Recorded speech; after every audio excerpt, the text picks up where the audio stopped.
दर्शकों, हाजिर हूं मैं आज आपको गुरु और बुध के प्रभाव को समझाने के लिए एक ऐसा योग जो ज्यादातर कुंडलियों में आपको देखने को मिल जाएगा। लेकिन प्रिय दर्शकों, मैंने पूर्व में एक कार्यक्रम किया था बुध से संबंधित, तो काफी दर्शकों के कमेंट आए कि ये तो टोटली नेगेटिविटी के बारे में आपने बताया है। प्रिय दर्शकों, आप जानते हैं आप यहाँ पे ज्योतिष सीखने आए हैं। जो मेरा यूट्यूब का जो चैनल है, यहाँ मैं आप लोगों को ज्योतिष सिखा रहा हूँ, बता रहा हूँ कि हर दिन अच्छाई बताई जाए। ये जरूरी नहीं है, कुछ बुराई भी घरों की होती है, वो भी आपको समझनी पड़ेगी। इसीलिए तो आप लोग कह देते हैं कि ऐसा मेरे साथ है ही नहीं। क्यों? क्योंकि आप उस बुराई को जानना ही नहीं चाहते जो वो ग्रह प्रभाव दे रहा है। जहां अच्छाई है वहां बुराई भी होगी। प्रिय दर्शकों, आप जब दीपक जलाते हैं तो वो दूर तक प्रकाश फैलाता है, लेकिन उसके नीचे अंधेरा ही होता है। तो जिस व्यक्ति के अंदर, जिस जातक के अंदर वो कहता है कि मैं कोई गलत कार्य करता ही नहीं, तो उसके अंदर कोई अच्छाई भी नहीं है। आप इस चीज को मान लेना। अगर कोई व्यक्ति कहता है मैंने कभी अच्छा कार्य किया ही नहीं, मैं सिर्फ बुरा कार्य करता हूं, तो भी वो बुरा कार्य नहीं करता, उसके अंदर अच्छाई होगी। जब तक अच्छाई और बुराई दोनों ना हो, तब तक एक संपूर्ण व्यक्ति बन ही नहीं सकता। ना ये संसार चल सकता, ना कुछ चल सकता। तो प्रिय दर्शकों, आपको हर चीज समझनी आवश्यक है। चलिए चलते हैं। आज का जो विषय है वो कहता है कि जन्म कुंडली के अंदर देवगुरु बृहस्पति लगन में बैठ जाएं और कैसे हों, पीड़ित अवस्था के हों। अब जन्म कुंडली में लगन में देवगुरु बृहस्पति पीड़ित कैसे होंगे?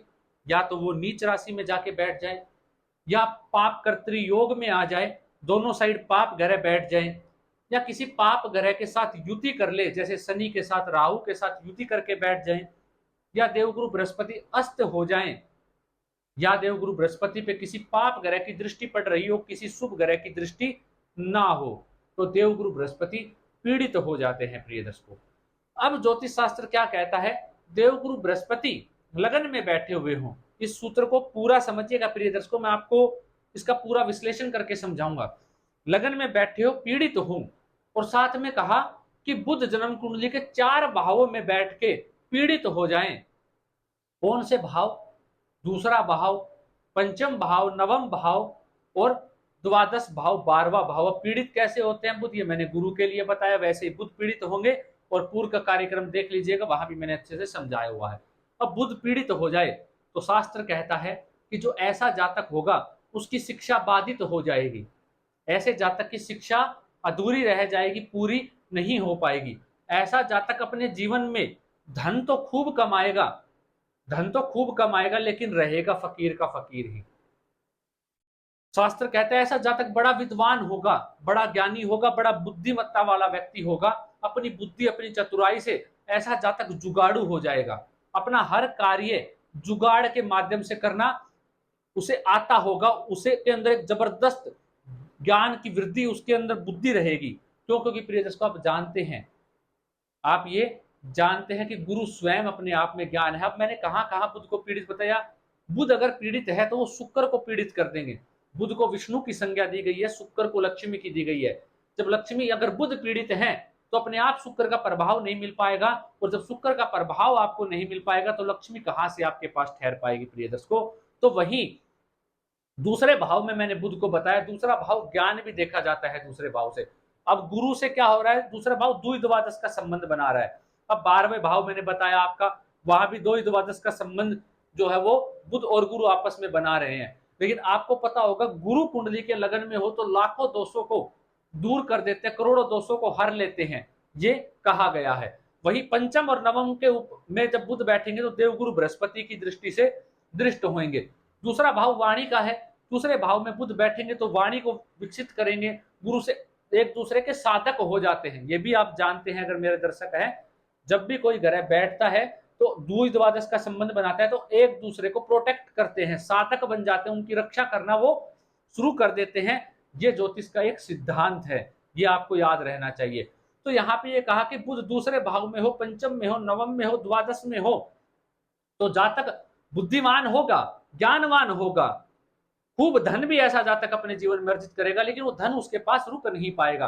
अब 12वें घर के बुध के बारे में आप जानते हैं कि ऐसे जातकों बुध पे मैं एक चर्चा लेके आऊंगा 12वें भाव से संबंधित, आपको बताऊंगा कि जिसकी कुंडली में होता है ऐसे जातक को चोरी की आदत कर लत लग जाती है चोरी करने की। जब बुध 12वें घर में होते तो बचपन में कई बार ऐसा जातक घर से पैसे भी उठा लेता है, 10-20 जो भी रुपए हुए उस प्रकार से उठाने की उसके अंदर एक प्रवृत्ति होती है। अब बुध 12वें में होगा तो ऐसे जातक की बुद्धि, आप जानते हैं वह करता है अपनी बुद्धि का इस प्रकार से वह करेगा, लगन में गुरु बैठे हुए तो अपने ज्ञान, उसका ज्ञान और बुद्धि जब मिल जाएगी तो इस तरीके से उसको चलाएगा कि वो जुगाड़ू प्रवृत्ति का व्यक्ति बन जाएगा। और बुध वहां पे बैठ जाने वाणी के कारण ऐसे जातक हद से अधिक बोलने का प्रयत्न भी करेगा। आप जानते हैं बुध युवराज है, जब भाग्य स्थान में जाके बुध बैठेंगे तो वो क्या करेंगे कि सब कुछ मेरे अधीन आ जाए, जितने भी गुरु है जैसे मैं चाहूं वैसे चले वो लोग, उस प्रकार से उसका चलाने की प्रवृत्ति हो जाता है कि भाग्य को ही मैं अपने सम्मुख कर लूं, कि जैसा मैं चाहूं वैसा ही भाग्य मेरे साथ कार्य करे। और गुरु लगन में बैठे गुरु की दृष्टि से बुध दृष्ट होंगे, लेकिन दोनों पीड़ित अवस्था में हैं, ये बात आप ध्यान रखिएगा। तो क्या होगा, ऐसे जातक अपने भाग्य को, अपनी जो बुद्धिमत्ता है उसको कहां लगाए, गलत कार्यों में लगाएगा। भाग्य उसका साथ भी देगा गलत कार्य के जरिए, लेकिन वो पैसा उसके पास रुक नहीं पाएगा। वही पंचम आप जानते हैं ज्ञान का है, शेयर मार्केट इत्यादि में पैसा लगा के ऐसा जातक डुबो लेगा अपने पैसे को। अगर वो पीड़ित अवस्था में है, बुद्धि के कारण धन भी अर्जित करेगा, खूब लाभ भी कमाएगा, लेकिन पैसा उसके पास रुक नहीं पाएगा। तो क्या करे प्रिय दर्शकों, अगर ये किसी की भी कुंडली में योग है तो ऐसे जातक के पास लास्ट में बचता यही है कि कुछ भी नहीं है, कमाया भी बहुत और बचा भी कुछ नहीं, ये योग ये कहता है। तो ऐसे जातक को गुरुवार का व्रत करना चाहिए, गणेश जी भगवान की पूजा करनी चाहिए, बुधवार के दिन गणेश जी को दुर्वा अर्पित करनी चाहिए, गणेश चतुर्थी का व्रत करना चाहिए। और ऐसे जातक को जो तोता होता है उसको अन्न डालना चाहिए बुधवार के दिन, तो भी ऐसे जातक को लाभ होता हुआ आपको नजर आएगा।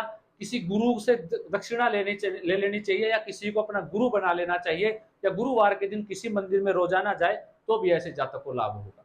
प्रिय दर्शकों, आशा करता हूं आज का विषय था बेहद छोटा, लेकिन बेहद ज्ञानवर्धक था, आपके ज्ञान में कहीं ना कहीं वृद्धि करने वाला था।